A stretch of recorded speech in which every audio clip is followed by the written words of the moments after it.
There we go.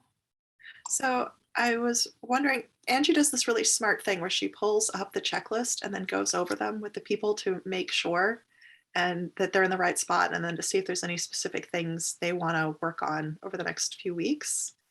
And Lisa and AJ, you're both in that scenario. Is that all right if we go through that process? Okay. Yeah. Mary, how are you?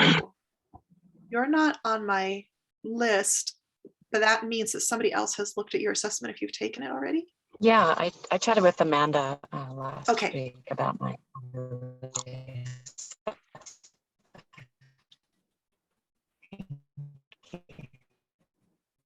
Your internet is acting a little funny. When your internet comes back in, I have a question for you.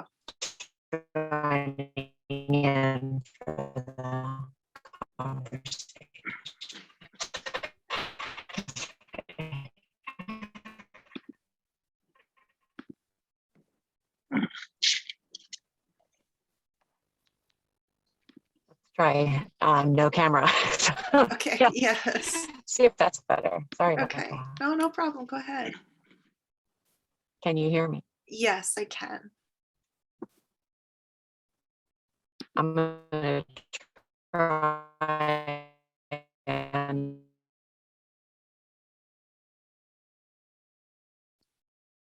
another hotspot. Okay. Sorry.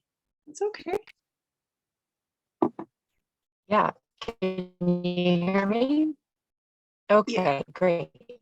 I was just gonna switch to another source here, but no, I had a chat with Amanda last week.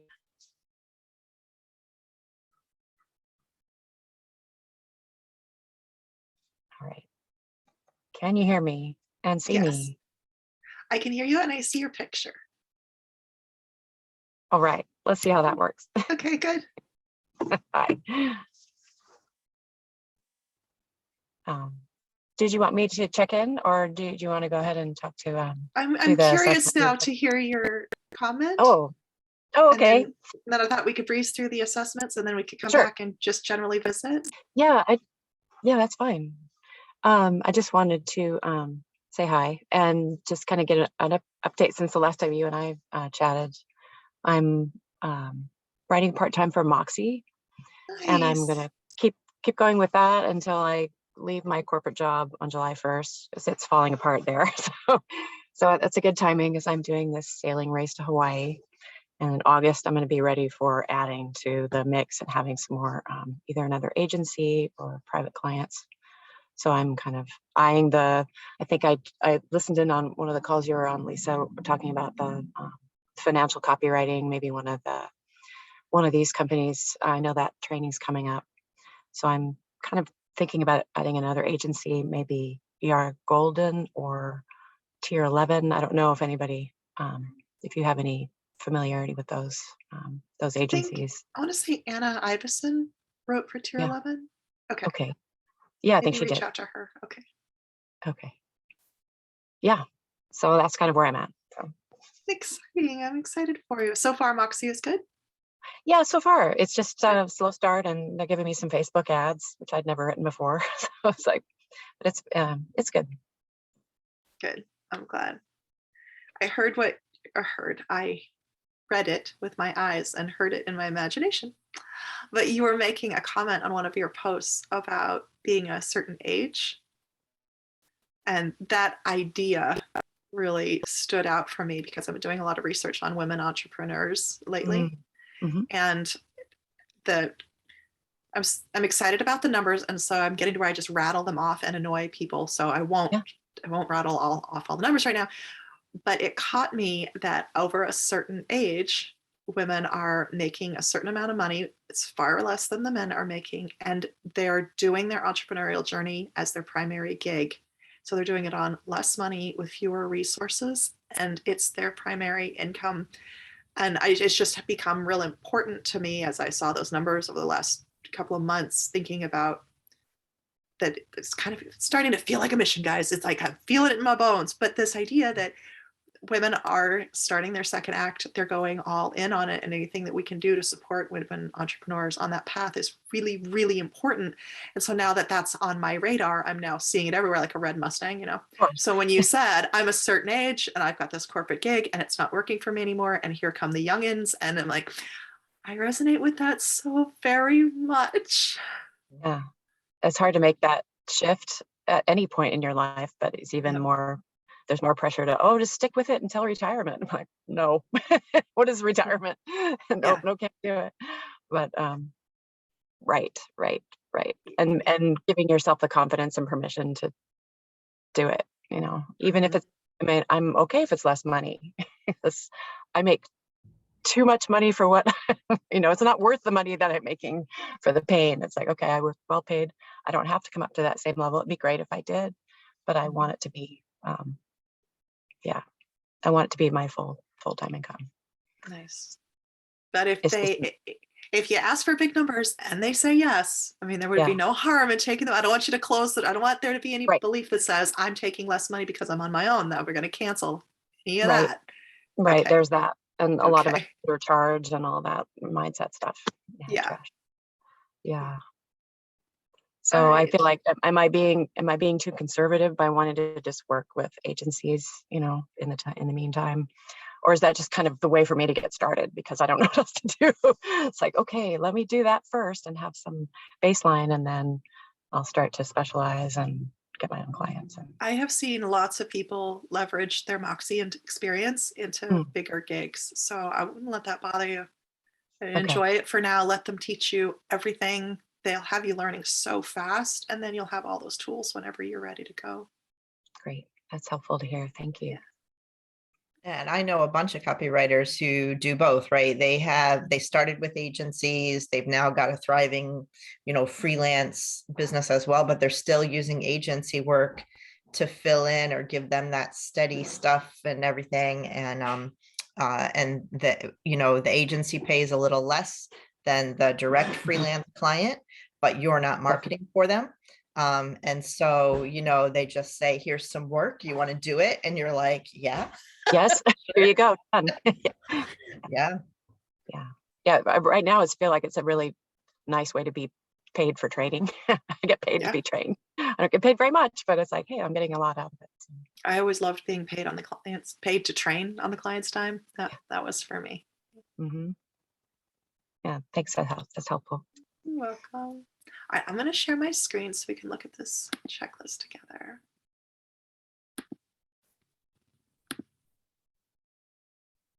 All right.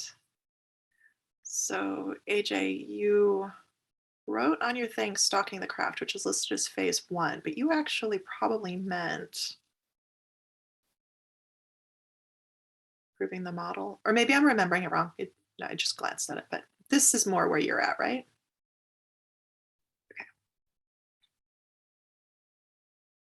Okay. So this one here. So you've had clients in the past, but you're currently not working with clients. So I wouldn't say that that would bump you down a level, because once you've gotten a client, you don't come back from that. Right? You've already had that experience. So if you're not taking clients right now, I don't think it pushes you anywhere. Okay.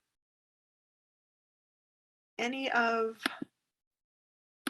these, one thing I noticed all of you guys is not specific to you guys, but something worth noting for everybody, is that on the assessment, it says something like, what are the distractions? And almost everybody reports social media. And I find that to be really interesting because I also find social media to be distracting. But I'm starting to wonder, as a business developer, is there ever a time when that's not a thing?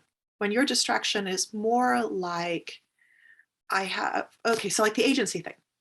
If your goal was, I'm trying to build a freelance business, and my distraction right now is that I'm doing so much agency work, I can't focus on building my own offer.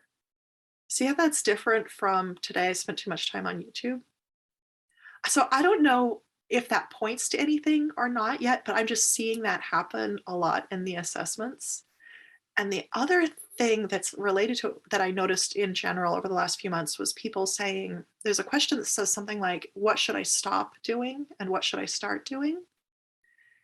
And if you were at, say, Chris Orzakowski's level, one thing for him to stop doing would, I'm guessing, would be to take fewer client intake calls. That would be not at his level anymore. And one thing to start doing would be, I'm totally guessing now, but maybe attending an additional mastermind a year. But many people will write, the thing I need to stop doing is being on social media. It would probably would be better for people if they thought about their businesses more like that. Because I think that everybody's probably doing their best. But what if the things we stopped doing were things that we could hand off to VAs, for example? So that's just a thing I noticed. And then, okay, this, I don't know. I don't think this is you anymore. I think you've graduated from this one because your portfolio is built. You've sought feedback. You'll probably always seek feedback, but that's, Yes. there's no rule that says that someday you've ever passed that. Are Yeah, you you're currently prospecting, right? Yes. Okay. And So you I think have, that's the reason I put myself in phase 2 because of the prospecting thing. I think that was big in my head for some reason. So yeah, you've definitely completed paid projects. uh, You're getting more and more confident in your work. There's probably always going to be some level of lack of confidence just because we make stuff out of thin air and who knows if it's good. I read my stuff a year later. I'm like, oh, I thought, what? No. And then I'm rewriting stuff right now that I wrote 2 years ago. Who thinks of these ideas? And then you have decided what it would take for you to, you've done your numbers, right? You know what it would take for you to do this. Yes. Okay. Yeah. You're complete on all these. Yeah. So I think that was the reason I was put in phase 3. Yeah. After the initial call with Kevin, I think. Yeah. Okay. Yeah. So now when I reread these things and I realize that this is more like what I'm chasing or what I'm looking for. This is you. This is a big enough playground for you. There's stuff in Yeah. here. Maybe some of it's scary, but there's definitely stuff to work on here. Yes, I would say so. All right. So I would be an entry level phase 3, but phase 3 nonetheless. Yeah. So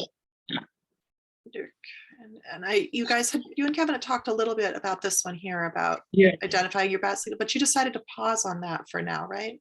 I mean, Kevin decided to, Kevin advised me not to think too much about bat signal because I was, hopping on that a little too much on that call. He said that, you're a bit too young to, I mean, in the freelancing world, you're a bit too young to think about bat signal. Once you gain enough experience, you can think of what you like to write about, and you can, ascertain that later on.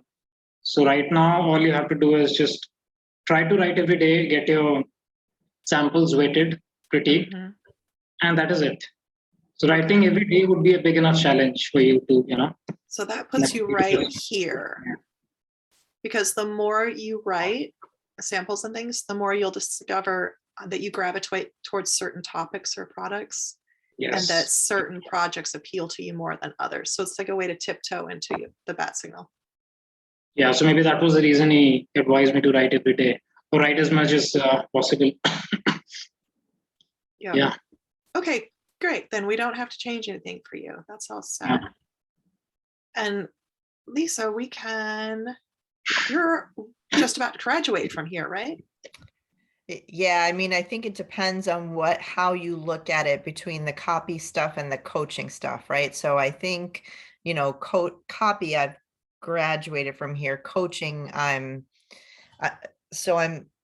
combining. I actually was on the call yesterday, the hot seat call, and ended up getting a hot seat unintended just because somebody canceled and they had time. So I was like, sure. Yeah. But what I'm kind of morphing into is, it was really interesting what you said earlier in the call about women entrepreneurs and women businesses. What I'm really morphing into, and I just sent my daughter-in-law something because she's a graphic designer. So I sent her a whole bunch of stuff last night because she's going to build my brand and my logos for me. And what I want to do is basically take this coaching / copywriting focused on women entrepreneurs and package it up into a business that supports women entrepreneurs in launching and growing their business. So it's not just copywriting, it's business coaching, mindset, marketing strategy. It's like the whole thing. And so I want the branding and logo stuff to reflect the fact that it is the support structure to allow women to launch into their second phase, whatever that second phase involves. And the services or the packages will include copywriting or marketing strategy or business coaching or whatever it is that they need. And so that's where I'm sort of like in, I think that's where I'm in kind of the 3 is getting definitive about what my packages are, what the specific offers are, around that business model.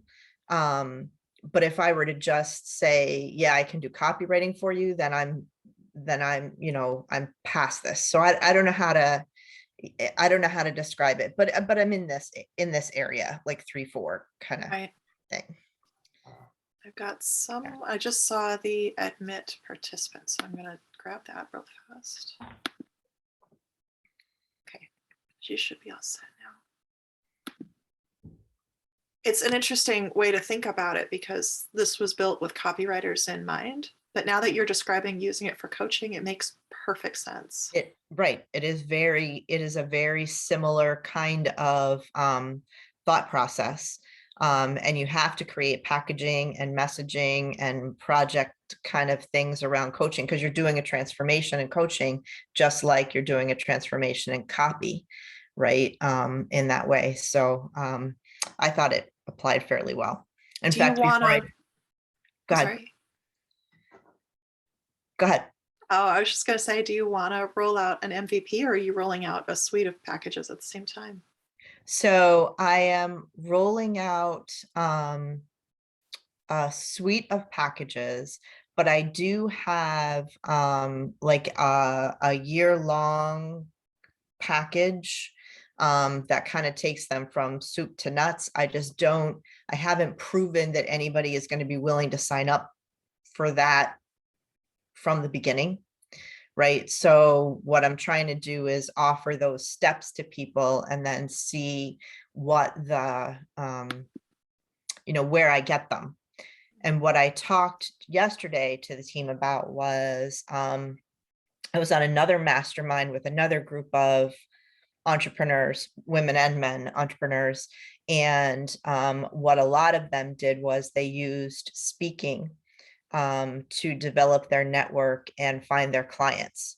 So that's what I talked about yesterday, was trying to figure out how to, which of my sort of areas of expertise to lead with in speaking that would get to the right level of women entrepreneurs to allow them to find me. Mm-hmm. Right, to reach out. So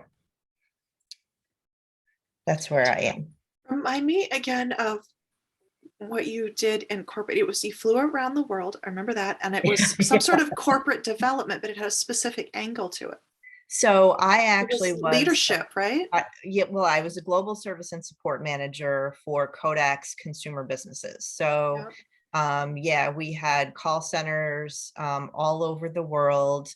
I had internal employees who supervised, internal supervisors who supervised employees. And then I had vendors all over the world who I also was responsible for the output of their employees, right? So I did everything. So for instance, we outsourced part of our call center business to a company in the Philippines who supposedly was one of the top companies in the Philippines. And as they were delivering contact center support, I noticed that, like, if I said, I need you to do X, they would do X, but then all these other metrics would fall. And I'd say, well, hang on a minute. And so I had to train their leadership team on, there's cultural things with the Philippines. There's experience kind of things. So basically I groomed and developed their leadership team. And then their company started stealing all of our leaders, right? Our leaders were leaving like crazy. And the reason our leaders were leaving like crazy is because finally they knew how to really well manage a call center operation. And so everybody else was stealing them. So we had to put other things in place. So yes, I've got leadership, operational, training, business management, customer satisfaction. I've got a ton of vendor management, a ton of experience. So like my business experience is pretty significant. And then all along the way, my approach to leadership has always been developing mentoring and coaching, not directive. So that's where the coaching piece comes in, is all of that. If you were gonna do a speaking topic, I would recommend how to build and lead a team. And I can certainly do that. Yeah. The reason I suggest it goes back to that long list of stats I've recently compiled.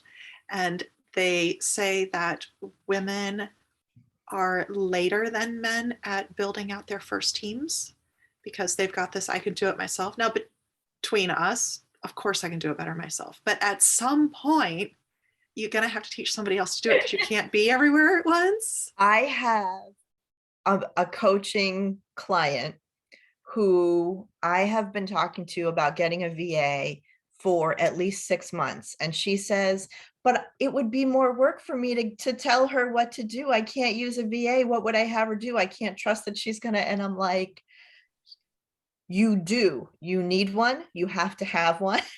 Yeah. And I gave her examples of how to help, but she cannot wrap her mind around the fact that anybody else could possibly do anything as well as she can. Right. So that just proves that there's a need in the marketplace for this. If you get up on stage and you give a 3 secrets talk on that, or you bust 3 myths about building a team and why that matters, and like there's so many good ones. I can do it better. I'll spend, like you said, I'll spend more time thinking of things for her to do than doing them myself. I don't really have the money for this anyway. I can't prove I'm going to get a return on my investment. What'll I say to my husband? Which, by the way, no man ever has. That's not going to be in the talk you give to the men because that's going to come up. And so, yes, you have to very quickly be able to get those people working on your side and moving your projects forward so you can do the next level, exactly like we were talking about. Exactly. So that your start list stops being social media and it starts being, I really shouldn't be doing my prospecting myself. This really needs to go to the other person. Exactly. And Mary, you're right about the SOPs, right? That's the thing that I keep telling her about, is just document what you're doing. And if you can document it, you can give it to somebody. Right. I mean, do it on your next project. Just write it down. It'll take a little longer, but you'll have it. Absolutely. Yeah. And she has these, like, she hosts classes and she has people coming in who haven't done the pre-requirement. So people are trying to come in and they're not signed up for things and everything. And I said, just get somebody who can work like for the first hour of every class that you host, who can take care of all of that stuff while you're teaching. Yep. Right? Then you don't have to like stop teaching to go help somebody with an IT problem. It's just crazy, all the stuff people think they can handle on their own. But yeah, absolutely. Yeah, that has a potential to be a really good talk. And you could put in some woo-woo stuff in there too, like that idea that, because we tell women, I'm good enough. Like, please stop thinking less of yourself than you actually are. You are 100% capable of this. But at some point, every good belief starts to become a limiting belief. I'm good enough and I can do this myself starts to fall apart once you get to that next level where you really, maybe you can do this a little bit longer by yourself, but you really shouldn't be. Yeah, I think it's Zig Ziglar that if I say yes to one thing, I say no to everything else. That quote, right? I actually have it on one of the post sticky notes on my laptop that I see when I close my windows, because it is the one thing that women are like, yes, I can do that. Yes, I can do that. Yes, I can do that. Yes, I can do that. And they're not thinking about, if you say yes, then all these other things that you need to get done are no's. Mhm. Right? Because you don't have time to work on these things when you're spending your time on these things. Yeah. So absolutely. You could add a little timeliness to it too, instead of, so the core concept would be how to build and lead a team. And that leads, it takes your operational stuff, it takes your coaching stuff, and it takes your leadership stuff and mushes it all together. Plus with a thing that I know for sure women need. But you could even make it a little more timely by saying, adding the idea of remote. And I know we all work remote, so we're like, what's the big deal there? But people really don't understand how to manage that, and they would be comforted to know some things about it. Yeah, absolutely. Yeah, that's great. Thank you. That's helpful. Welcome. Well, now I want to hear your talk. In Yeah, my imagination, it's set to go. Well, I am going to be, as soon as I get stuff together and find some audiences, I'll be sharing and posting it. So anybody can come in and join me.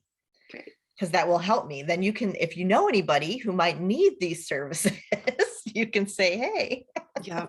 I've got one more stat for you that is on my radar, and it is the women that were surveyed. And it wasn't real science, just so you know. They sent out surveys and then people self-reported. So, okay, there's my caveat.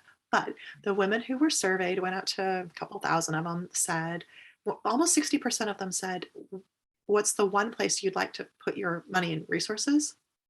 60% of them said, I would put it into branding and social media marketing. So if part of your business development program for women entrepreneurs includes those two elements, I know for sure they want it. Yeah. Yeah. Perfect. Okay. Awesome. Thank you. You're welcome. Hey, Tina, how are you? Hi. Hi. I just want take a look at my room. Look how clean. I can Isn't see the it nice? floor. Great Isn't job. it nice? I put all the empty boxes. Are they on the other side? side? Are they out of the field of the camera? Yeah. Yes, they are. So I It's did. brilliant. And then I have that. There's a window, and oh, my cat. Hi, kitty cat. Oops, can you see her? Yeah. Yeah. Anyway, so I had this interview today, and I blew it royally. That's why I came to pick you up. Now, is this the one with Colin? Yes. Okay, let's go. Yes. Let's hear all about it. So, Because my guess wanna- is it's fine. I'm sorry? My guess is it's fine. I love that you showed up, and I love that you're telling us what happened, because I don't want you to stew on it. Well, first of all, I need a hug. So let's give me a Okay, virtual for you. Great big thank hug. you. Thank you. So I have this interview, and it's for project manager. I have done project management ever since I started working, but I never used any real software. I used Excel spreadsheets. I used something called a telephone. I used going up to the 6th floor to face to somebody to do all, and I always got my jobs done. I always got my projects done either early or on time. So I get on this call with Colin, and he's like 50 years younger than me to begin with. So there's that,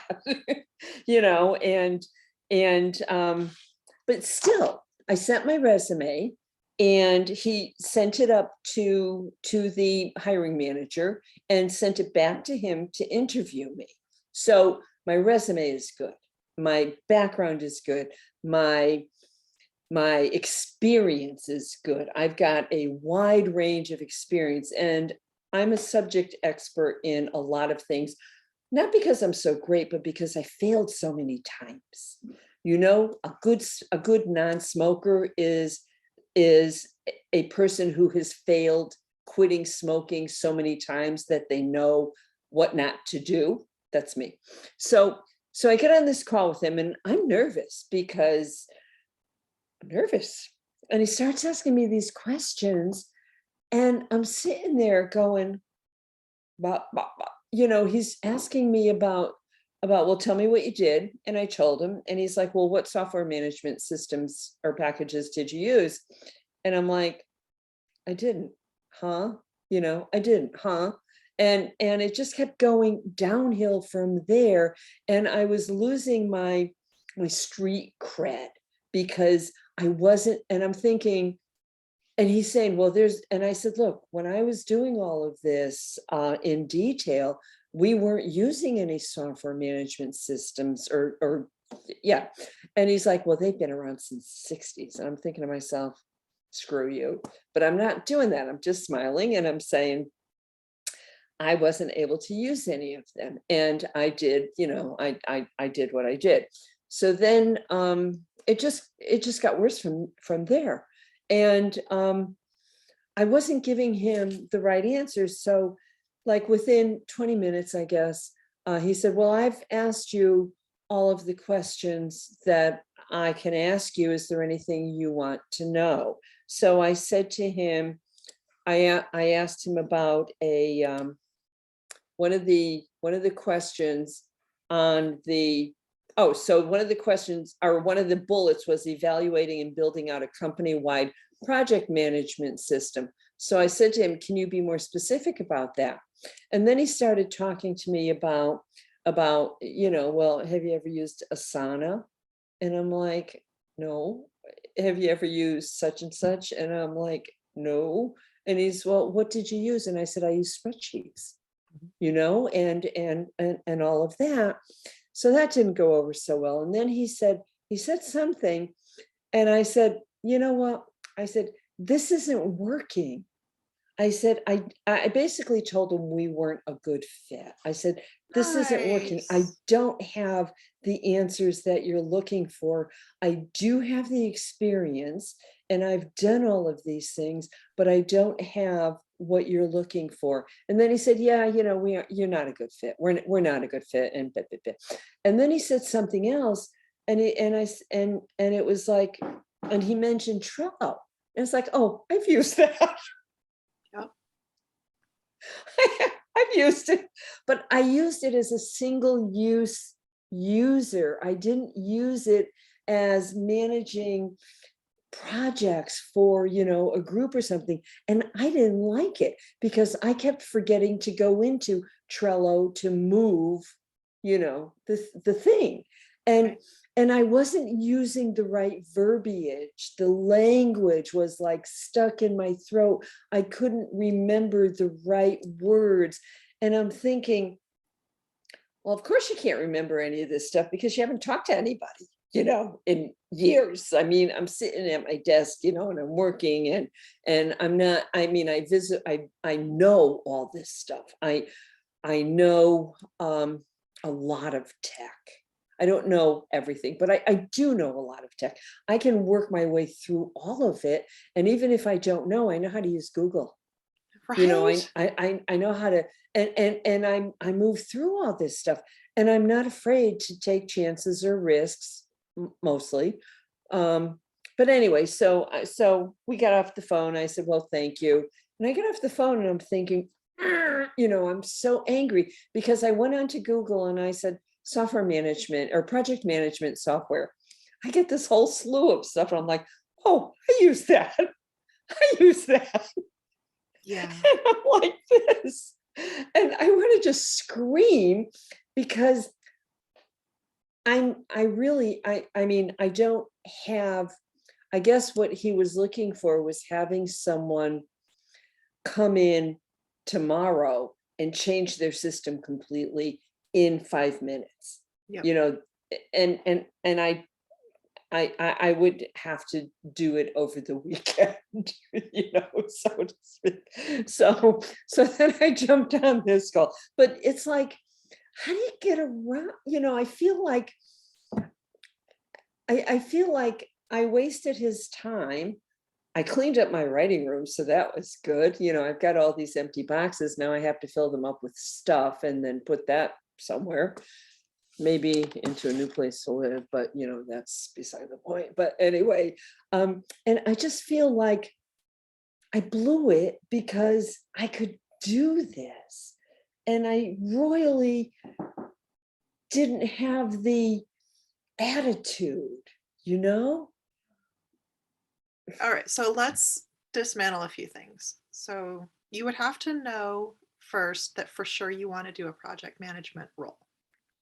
Mhm. So you might have learned on the interview, yes, project management is for me. I'm going to go do a couple of tutorials and make sure I'm up to speed on the different softwares. Mhm. Or you might decide, actually, it turns out I don't want to do project management because trying to herd cats all day is my idea of a nightmare. So you'd have to make one of those two Yeah, decisions. see, I don't care about that because Okay. I heard my thoughts, Yeah. I heard my animals. I've done that all my life, and I'm like a dog with a bone, I just keep going until I get it.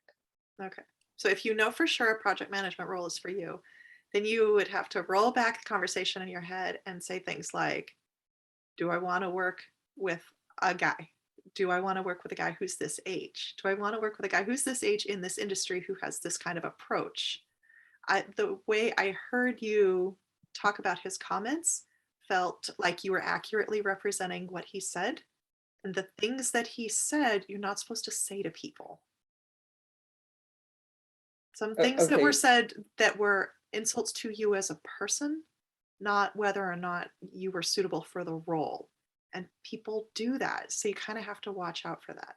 So, okay, so I don't understand what you mean about insults. Like, yeah, I felt, yeah, but shit happens. So to say that you said Sorry. I hadn't worked on these particular programs, I Mm, did all my management tool by Excel, which is right. a completely viable strategy until 2 years ago. The company that I work for, which makes multiple millions a year, everything was done on Excel, and we launched brand after brand after brand with an Excel spreadsheet. So for him to say, well, this has been around since the 60s as a way to personally demean you is unacceptable way to talk to other people. That's right. Because there That's wasn't a right. computer in, yes, there may have been some scientists who had There weren't access to computers. I some was in the computers in the 60s. They were 60s. punch cards, and Right. only certain people had access. If you dropped that bunch of punch cards, you were done. Right. That's Right. not the same thing as Trello has been around since the 60s. Right. So No.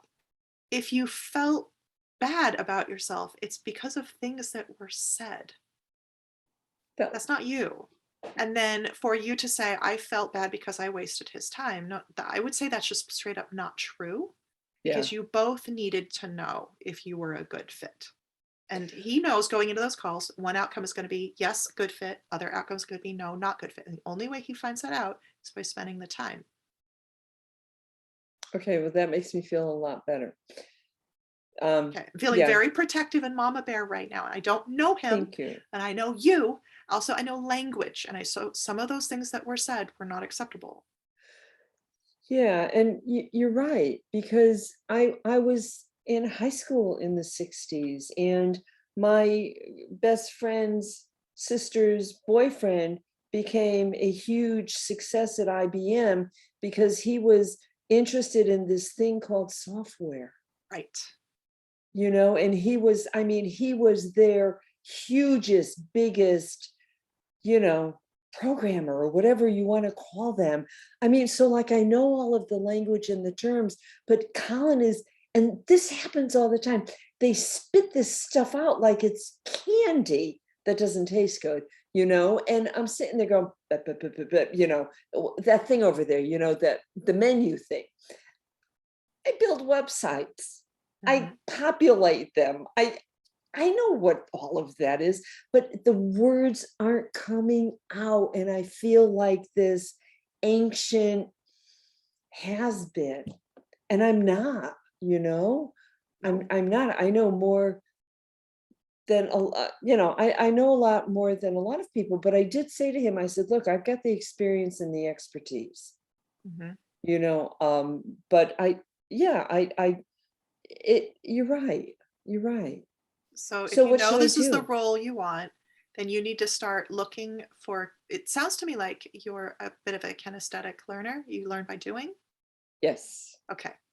So you need someone who respects the expertise and the experience and wants to be led and is willing to walk with you while you get up to speed on some of the other stuff.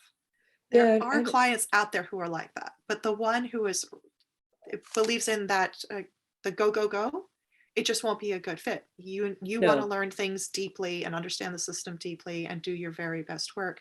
And he's not a Right. good fit for that. So I loved the part where you proactively said, it seems to me like we're not a good fit. Good for you.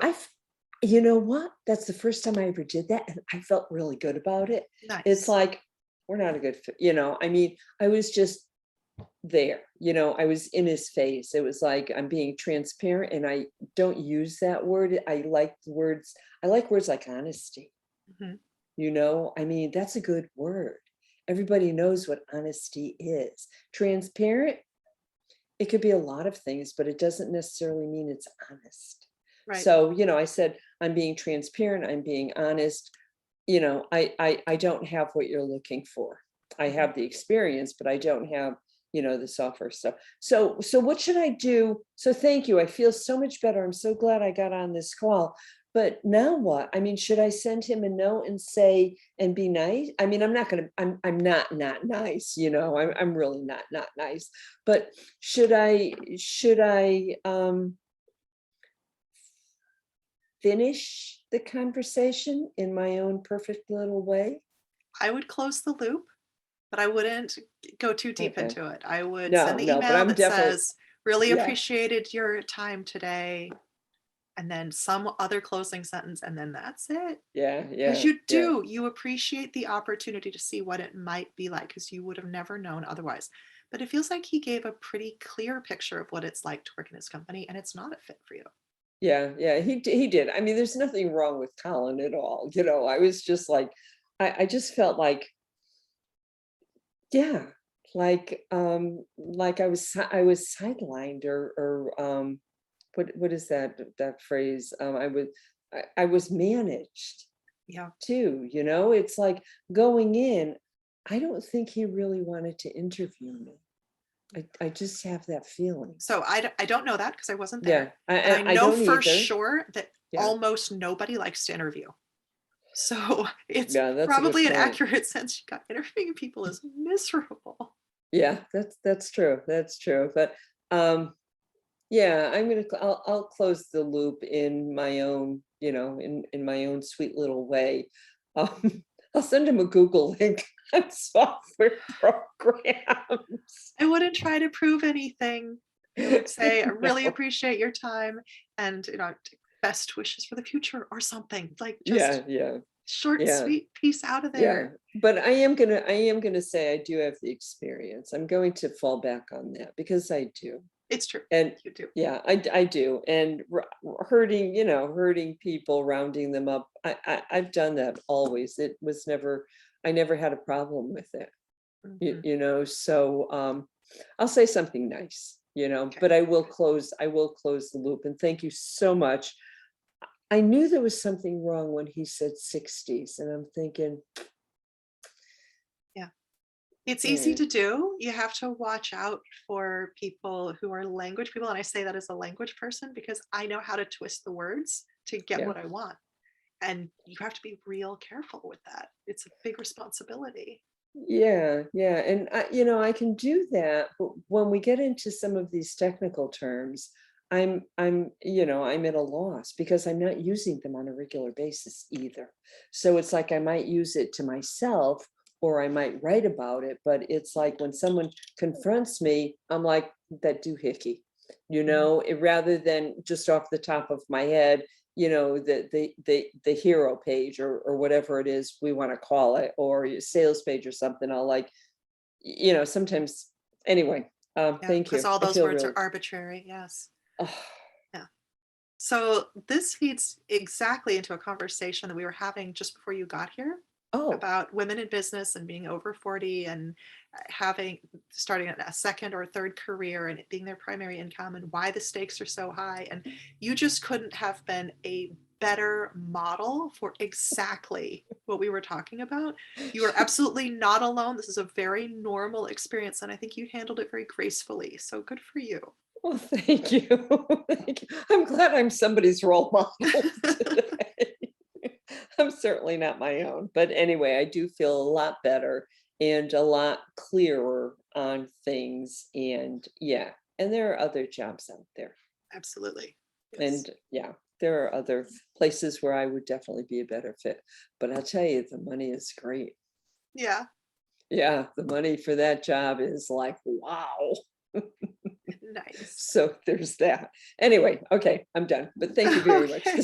This was worthwhile. I'm glad. Glad. Oh, Well, we've got a couple more minutes before I have to scoot out. Any other thoughts? Mary, I'm Lisa, good. AJ? Yeah. The only thing I was going to say, Tina, is, you know, if you interview for any other project management jobs, always keep the mindset that the software is the tool, Yeah. right? You have the body of knowledge, right? And whether or not you've worked on a particular tool or another particular tool really makes no difference, because it's the body of knowledge that allows you to add the value to them, unless they're bringing you in as an IT person, right? Right, To which they install a weren't. system, right? Right.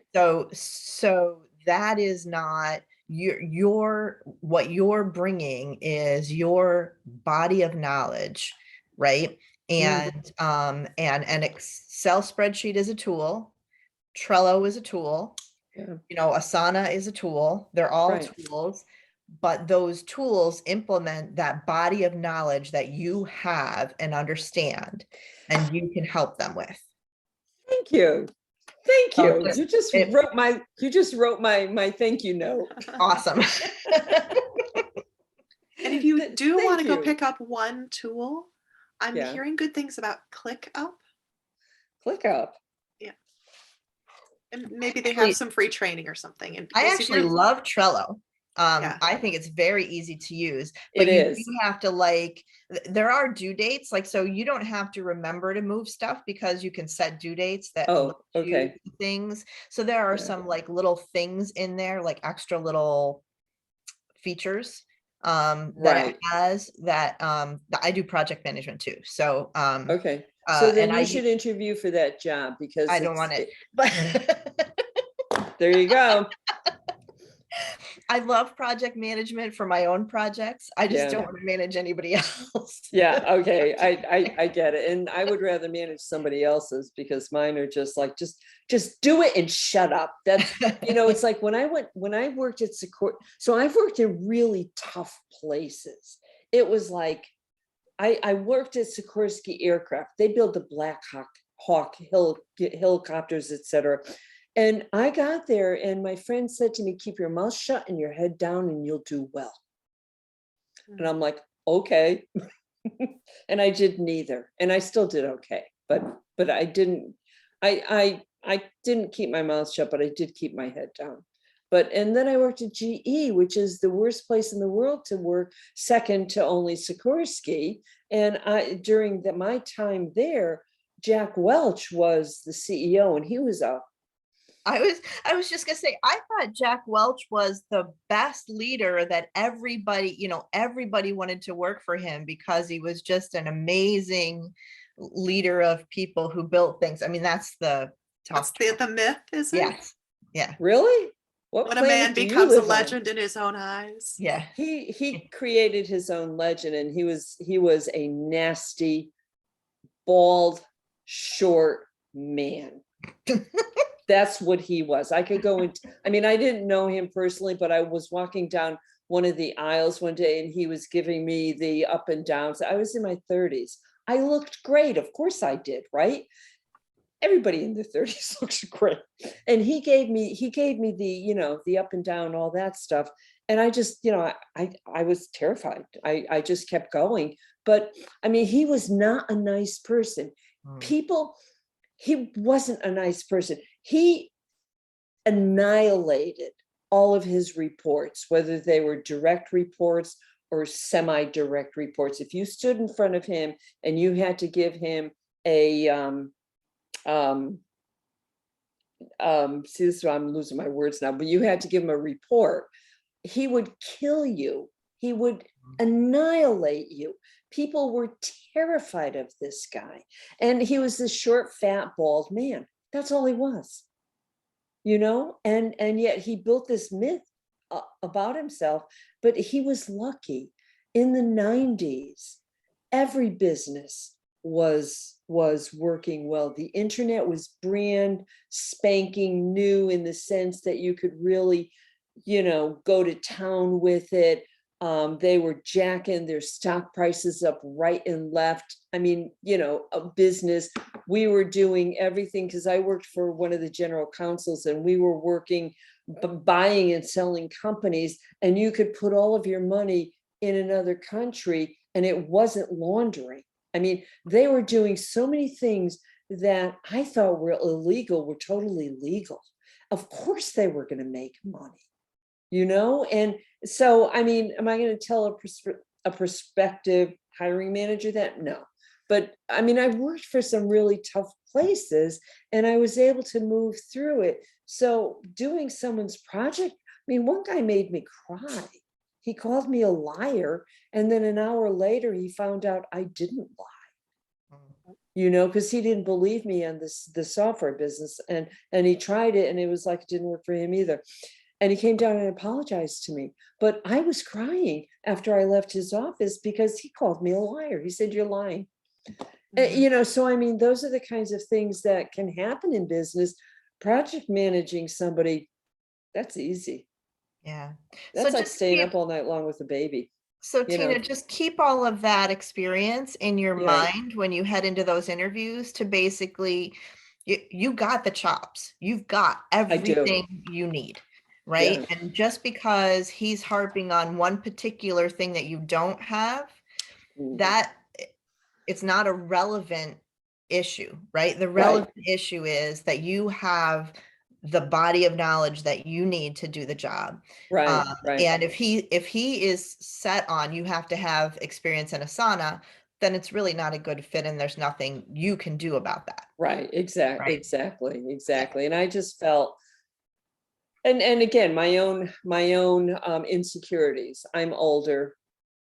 The group is like all men with one woman, mostly, you know, and it's like, oh God, not again. You know, I mean, I raised 3 boys. I had a husband. I raised 3 boys too. My 3 sons club.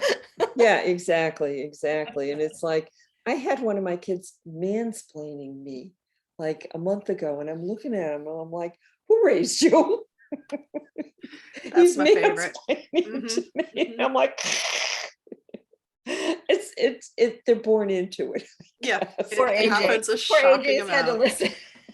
Yes, AJ, so have you picked a niche yet? Because women entrepreneur, like, we're here for you. We know a few things about that niche. Yeah, so maybe that is the thing I'll write my pre-launch sales funnel for, I guess. Yeah, you could. You're not going to get more honest feedback than what you've Yeah. just heard here. No question. Yeah, I'll give you honest Yeah. feedback. I'm really good at being honest. I spent my entire life doing that. Hasn't always gotten me everywhere, but I'm honest. Wonderful. So maybe I'll run with this idea, Okay. I guess. Yeah, Great. absolutely. Thank All you. right. Well, I got to drop. Thank you guys Thank very you much. so much. It was great talking to you all today. I think It was everyone- great. Yeah, thanks so much. I appreciate this. welcome. I'm reading the comments over here. And this is great. Thanks. Thank you. Bye, everybody.